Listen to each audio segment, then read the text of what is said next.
जैसा कि क्लास हम काइनेटिक स्टेबिलिटी को स्टडी कर रहे थे। काइनेटिक स्टेबिलिटी वो स्टेबिलिटी जिस पे हमने दो चीज़ें पढ़ी कि काइनेटिक स्टेबिलिटी तब टेक प्लेस करेगी और करेगी जब रिएक्टेंट्स बहुत ज़्यादा स्लोली रिएक्ट करेंगे। जितना स्लो रिएक्शन होगा उतनी ज़्यादा काइनेटिक स्टेबिलिटी ज़्यादा होगी। अगर हम कहते हैं कि कोई रिएक्शन काइनेटिकल स्टेबल है, इसका मतलब है कि वो रिएक्शन स्लोली टेक प्लेस कर रहा है।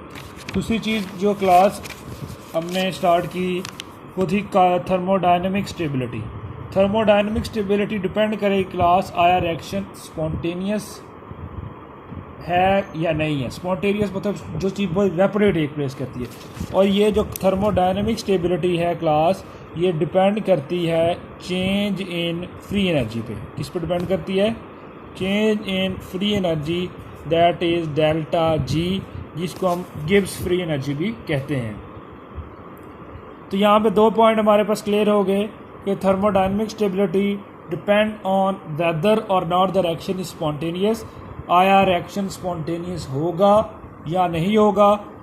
और दूसरा ये डिपेंड करती है चेंज इन फ्री एनर्जी पे। और ये थर्मोडायनेमिक स्टेबल रिएक्शन होता है is one that basically does not react. इसमें ये बेसिकली इसमें कोई प्रोडक्ट्स रिएक्ट करके हम ये नहीं कहते कि ये इसमें कोई रिएक्शन होगा, यानी कि मतलब प्रोडक्ट रिएक्टर रिएक्ट करके प्रोडक्ट्स बनाएंगे। ये बेसिकली इंडिपेंडेंट है of the pathway between reactants and products. ये बेसिकली डिपेंड करता है चेंज इन फ्री एनर्जी पे, या जिसको हमने दूसरा टर्म यूज़ किया था गिब्स एनर्जी पे। उसके बाद थर्मोडायनेमिक स्टेबिलिटी डिपेंड करती है वेदर आया रिएक्शन हो स्पॉन्टेनियस है या नहीं है स्पॉन्टेनियस। आया वो ये डिपेंड करेगा चेंज इन गिब्स एनर्जी पे, फ्री एनर्जी पे। उसके बाद एक और चीज़ के जो थर्मोडायनेमिक स्टेबल रिएक्शन होता है, थर्मोडायनेमिक स्टेबल रिएक्शन होता है वो, उसमें एक और बात आपने याद रखनी है कि वो बेसिकली रिएक्टिव नहीं होता इतना। और उसके बाद थर्मोस्टेबल जो रिएक्शन होता है वो इंडिपेंडेंट होता है pathway between reactants and products. उसके बाद एक अगर एग्जांपल ले लें हम, डायमंड है एक, डायमंड को हमने ग्रेफाइट में कन्वर्ट करना है। डायमंड को किस में कन्वर्ट करना है क्लास? ग्रेफाइट में। इस रिएक्शन की डेल्टा जी जो है वो नेगेटिव है। तो क्या कहेंगे हम, ये क्या रिएक्शन थर्मोडायनेमिक स्टेबल है? नहीं। Delta G negative it's mean कि इसका जो है ये थर्मोडायनेमिक स्टेबल नहीं है, लेकिन ये स्पॉन्टेनियसली अकर होगा। उसके बाद ये लॉन्ग टाइम लगाएगा, स्लो है, तो ये रिएक्शन थर्मोडायनेमिकली अनस्टेबल है लेकिन काइनेटिकली स्टेबल है। ये चीज़ दोबारा मैं आपको एक दोबारा इस चीज़ को एक्सप्लेन कर देता हूँ कि कैसे आपको पता लगेगा कि रिएक्शन ज़रूरी नहीं कि एक रिएक्शन थर्मोडायनेमिक स्टेबल है तो वो काइनेटिक स्टेबल भी हो। मोस्टली केस में अगर एक रिएक्शन थर्मोडायनेमिक अनस्टेबल है तो काइनेटिक स्टेबल है, अगर वो काइनेटिकली अनस्टेबल है तो थर्मोडायनेमिक स्टेबल है। थर्मोडायनेमिक स्टेबिलिटी डिपेंड करती है कि आया रिएक्शन स्पॉन्टेनियस है या नहीं है। चेंज इन फ्री एनर्जी पर डिपेंड करेगी। React does not react, products इसमें रिएक्टेंट प्रोडक्ट रिएक्ट नहीं करेंगे।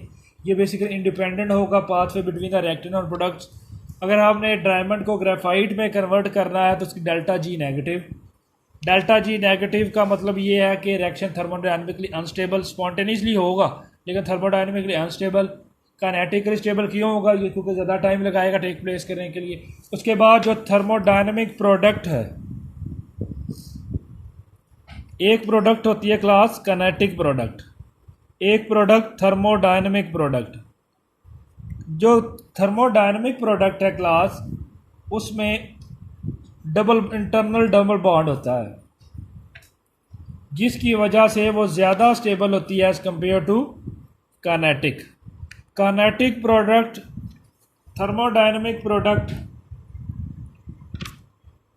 जो है उसमें इंटरनल डबल बॉन्ड होता है, इसकी वजह से वो ज़्यादा स्टेबल होती है दैन काइनेटिक प्रोडक्ट। उसके बाद इसमें हाई एक्टिवेशन एनर्जी होती है, वो भी थर्मोडायनेमिक प्रोडक्ट को ज़्यादा फेवरेबल करती है, forming slower then the kinetic product. और उसके बाद एक और चीज़ जो है कि जो थर्मोडायनेमिक स्टेबिलिटी कब होती है? जब सिस्टम लोएस्ट एनर्जी स्टेट में होता है और सिस्टम ने क्या अचीव करनी होती है? केमिकल इक्विलिब्रियम अचीव करना होता है। थर्मोडायनेमिक स्टेबिलिटी क्या होगी क्लास, डिपेंड करती है वेदर रिएक्शन होगा या नहीं होगा, डिपेंड्स रिएक्शन फॉरवर्ड होगा बैकवर्ड होगा, वेदर रिएक्शन स्पॉन्टेनियस है या नहीं है, डिपेंड करेगी चेंज इन फ्री एनर्जी पे, इंडिपेंडेंट है pathway between reactant and products. Diamond को हमने कन्वर्ट कर लिया ग्रेफाइट में, डेल्टा जी नेगेटिव होगी। थर्मोडायनेमिक प्रोडक्ट में double bond, internal double bond होता है और एक्टिवेशन एनर्जी हाई होती है जिसकी वजह से वो ज़्यादा स्टेबल होता है as compare to kinetic product. उसके बाद thermodynamic stability class, thermodynamic stability class कब होगी?